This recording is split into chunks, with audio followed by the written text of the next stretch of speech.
Hey everyone, and welcome to Watch This Now. My name is Nick, and this is my review for Luce, a little psychological drama that you may have heard of after it made waves at festivals like Sundance for the way it tackles issues of race, privilege, and stereotyping. The film was based on a play by J.C. Lee and was adapted by Lee with director Julius Ona. This is a very twisty, turny plot of a film, so I'm going to keep this plot description spoiler-free. You want to go into this as blind as possible, so I won't ruin that for you.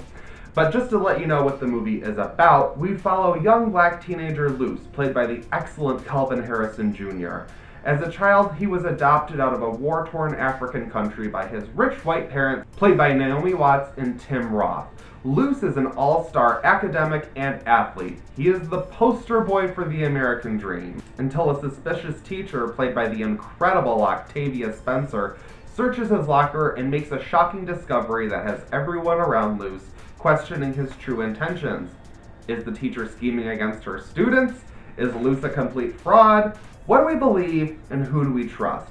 That's what this movie is all about. I really like that the movie dives into such heavy subject matter without the kid gloves on. It really forces its characters and the audience to really think about race and privilege and the way we perceive appearances. This movie does very much feel like a play, in a good way, in that we have these four central characters and we're just watching them do their thing. And I love whenever you have a movie where you can have like just four good actors just act and you can just watch them play things out. That can be entertaining for me with the right cast, and this movie has that cast. Naomi Watts is one of my favorite actresses. I just love her. She is so good in everything. It's just good to see her in a nice leading role. Tim Roth is probably the most underutilized character in this film. However, he is so good with what bits that he is given that he still gives a very strong performance. And Octavia Spencer, oh my, she just cannot give a bad performance, can she? She is so good. But I have to say that I think this performance in Luce is one of her very best. And if this movie had more buzz around it, I would say that she's a shoo-in for the Best Supporting Actress race come award season. I know it's early to be talking about awards, but since I already am, oh my god, Calvin Harrison Jr. He should be at the top of everyone's list for Best Actor right now. He is so good in this movie. It requires so much of him, and he rises to the level that the material needs, and then some. There are even some scenes where I was not a particular fan of what was happening on screen, but I could tell that he was acting precisely as he was directed, and that just shows such immense talent that this young guy has. I'm serious. Calvin Harrison Jr. for Best Actor. Remember that. Now I have to talk about my problems with the film because it really just comes down to the screenplay and the overall storyline. A lot of the middle portion of the film really just spins its wheels waiting to get towards something as opposed to building towards something. Two of our main characters even flip-flop their sort of motivation and position in the overall plot until they course correct towards the end of the film, and it really didn't work for me at all. Octavia Spencer's character has an entire subplot in the film that I think could be completely removed, and again, I really love just watching her act, her having more material to work with. But honestly, I think if you trimmed about 10 minutes of that storyline from the film, the overall story and character beats would be exactly the same. We really wouldn't have lost anything. And this is where I wish the movie was just a little bit more direct, because I understand that the whole point of it is that it's about what is underneath the surface level that matters. Appearances can be deceiving. I get that. But I got the sense that this film was supposed to be playing this sort of tug-of-war game with the audience, making you go, do we trust this person? Do we not? We should be bouncing around between different points of view. And instead, I kind of just felt like I was just watching the actors do their thing. I wasn't engaged and actively on people's sides. I was just like, yeah, sure, I got it, I understand. And I do get that you're supposed to sort of use your own preconceived notions to really move you through this film. However, I feel like if you don't have a shit ton of prejudices, that this film just plays kind of flatly. Now, I wasn't expecting this movie to go full Psycho Stalker, okay? I would have loved that, but I was not expecting that. I knew this was not going to be that kind of movie.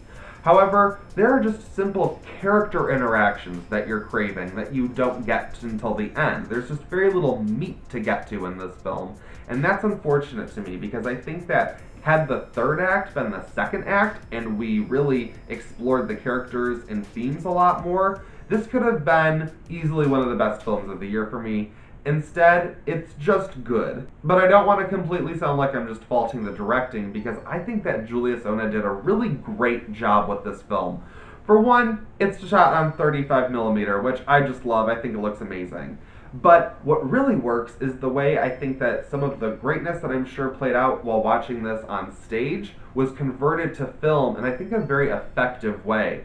Without spoiling anything, I'll just say that there are several scenes that are nice one takes, and it feels like we're really living in the scene with the character. It doesn't feel shaky and handheld and takes you out of it. I'll just say there is one scene that takes place at a high school car wash where two characters are just walking through the car wash, and it just feels like we're with them experiencing this conversation with them. It worked really well. I felt like in a normal film you would have had different shots cutting between the two different characters, and it probably would have resulted in a bunch of continuity errors in the background. So on a technical level, I think the whole one-take shooting style was just plain smarter for the scene, but it was also way more effective in letting our actors portray these characters and really just live in the moment. It really feels like you're not watching acting, you're watching people live their lives, which is the best compliment you can really give a performance. Luce has a lot to say, it just doesn't talk about it enough, and that's where the film falters for me. I think that it's good, and I think that it's a film that you really have to see for yourself to form your own judgment. I say that about everything, but especially this film. I think it's all about what you put into your own viewing experience that Luce then gives back to you. And I saw several reviewers praising this film, and really only a couple sort of saying the same things that I had problems with.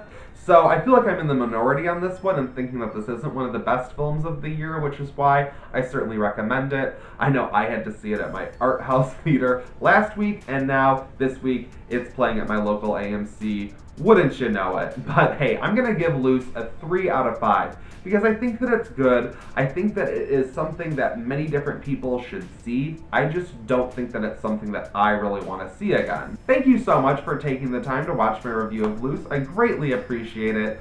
Seriously, I do. Like this video, hit the comments, let me know what you thought about Luce. This is one that I think is a fire starter for conversation, so I certainly want to hear what people have to think about it. Again, I can't thank you enough. Subscribe to my channel, and I'll see you in my next video.